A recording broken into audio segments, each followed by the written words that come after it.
হাই friends, কি খবৰ? ভালনে আপোনালোকৰ? আশা কৰোঁ আপোনালোক সকলো ভালে আছে। আনদিনাৰ দৰে আজিও মই লৈ আহিছোঁ আপোনালোকৰ মাজলৈ এখন বৰ ধুনীয়া ৰেচিপি। তেনেহ'লে ব'লকচোন দেৰি নকৰি ৰেচিপিটো আৰম্ভ কৰোঁ। আজিৰ ৰেচিপিটো হৈছে এখন ফুলৰিৰ ৰেচিপি।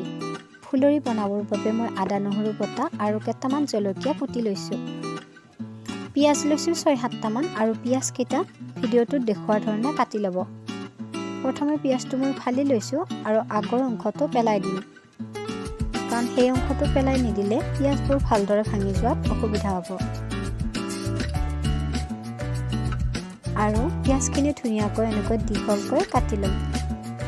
মন কৰিব, ঠিক ভিডিঅ'টোত দেখুওৱাৰ ধৰণেহে কাটিব।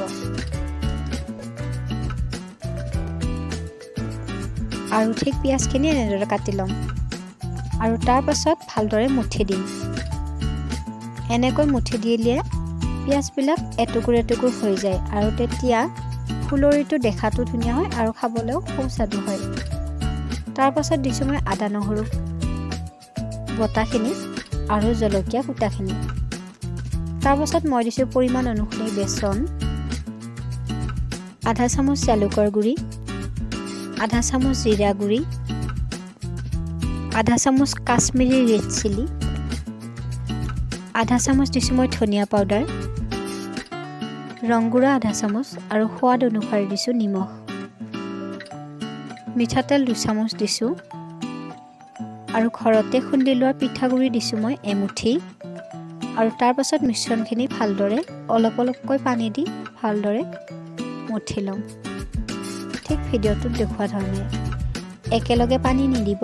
একেলগে পানী দিলে বেছি পনীয়া হৈ গ'লে আপুনি ফুলৰি বনাবলৈ অসুবিধা পাব। কেৰাহীখন গেছত উঠাই দিছোঁ।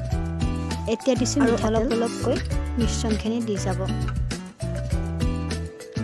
প্ৰায় 6টামানৰ জোখত দিম আৰু তাৰ পাছত ধুনীয়াকৈ উলটাই কিছু সময় লাৰি দিয়াৰ পাছতেই হৈ যাব আপোনাৰ ফুলৰি ৰেডি। বেছি সময় নালাগে, 5 মিনিটমানৰ ভিতৰতে আপোনাৰ ফুলৰি ৰেডি হৈ যাব। আৰু এয়া হৈ গ'ল মোৰ ফুলৰি ৰেডি। 2 মিনিটমান পাছত ইয়াৰ পৰা এটা ধুনীয়াকৈ ৰঙচুৱা ৰং আহিব। দেখিবলৈ বহুতেই ধুনীয়া হয়, খাবলৈ বহুত সুস্বাদু হৈছিলে। আশা কৰোঁ আপোনালোকে ভিডিঅ'টো চাই ভাল পালে।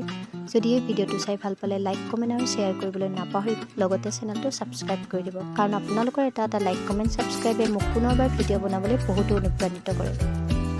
তেনেহ'লে ভিডিঅ'টো আজিলৈ আছিল ইমানেই। পুনৰ এটা নতুন ভিডিঅ'ৰ সৈতে লগ পোৱাৰ আশাৰে আজিলৈ লৈছোঁ বিদায়।